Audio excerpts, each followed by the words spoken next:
Երևանի անմիջական հարևան բնակավայրերում տրանսպորտային թնջուկը չի հանգուցալուծվում։ Պրոշյան եւ Քասախ գյուղերի ավելի քան 10,000 բնակիչներին սպասարկող մայրաքաղաքային 150 դրամանոց ավտոբուսներին շուտով պետք է փոխարինեն Գագիկ Ծառուկյանի ընտանիքին պատկանող ընկերության ավելի թանկ 200-ից 250 դրամանոց միկրոավտոբուսները, որոնցով բնակիչները միայն Երևանի մոտակա թաղամաս կհասնեն, հետո ստիպված կլինեն եւս 150 դրամ վճարել ու այլ ավտոբուսից օգտվել։ Պատկերացնում եք, ամեն բանի համար պետք է այս մի ավտոբուսի վճարես, նրա համար պետք է վճարես, նրա համար պետք է վճարես։ Դե մարդիկ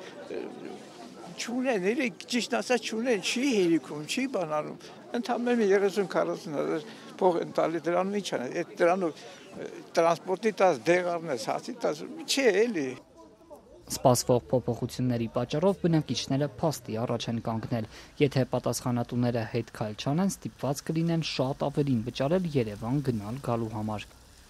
Բողոքի ակցիաները չեն դադարում։ Պրոշյանցիներից հետո այսօր էլ քասախցիներն էին փողոց դուրս եկել ու առավոտից փակել Երևան աշտարակ ճանապարհը։ Շատ լավն է դու, շատ ապրեք դու, մի քիչ են ցկել, մի քիչ են ապրեք, ոչ մնաց։ Գազելներ ոնց որ գիտեք ինչ ձև է։ Ոնց որ թե բերեն հրամցել ես, ոնց որ ուժի, ստիպողաբար բերեն քեզ տան։ Ինչ որ դու մի բան եթե չես ուզում, չես ցանկանում, պետք չի ժողովրդին բանանը։ Խեղճուկը այսը գլխի խփելով ընդունի այդ բանը։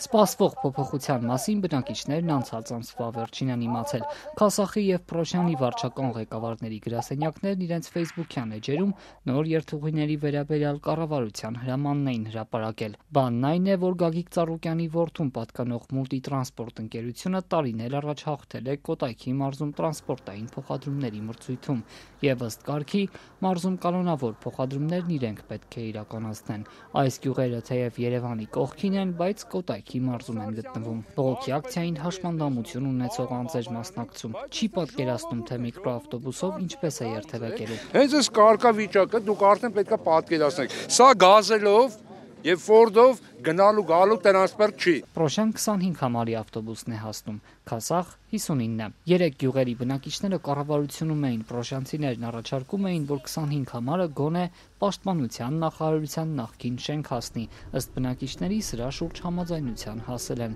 Քասախցիների մինչդեռ պատասխանները չեն բավարարել։ Նրանց առաջարկել են, որ 59 համարը գլխավոր ճանապարհից գյուղ չմտնի եւ հենց այնտեղից շրջադարձ կատարի։ Քասախցիները պահանջում են, որ ավտոբուսը գոնե մի փոքր առաջանա, քանի որ ճանապարհը բարձրադիր է։ Ոտքով այդքան բարձրանալ իջնել չեն կարող։ Խնդիրը 200 մետր։ Մեր պահանջը մեր գտնվելու տեղից ընդամենը 200 մետր։ Մեզ հետ տանել գազելներ ուղղակի հնարավոր չի լինելու։ Սկզբից լիներ գազել, հասկանում եք, մենք դրան կհամակերպեինք, բայց քանի որ սկզբից արդեն ավտոբուս է, մենք հետ չենք ուղղակի բնական պահանջ է, ժողովրդի պահանջը շատ բնական ու հասկանալի պահանջ։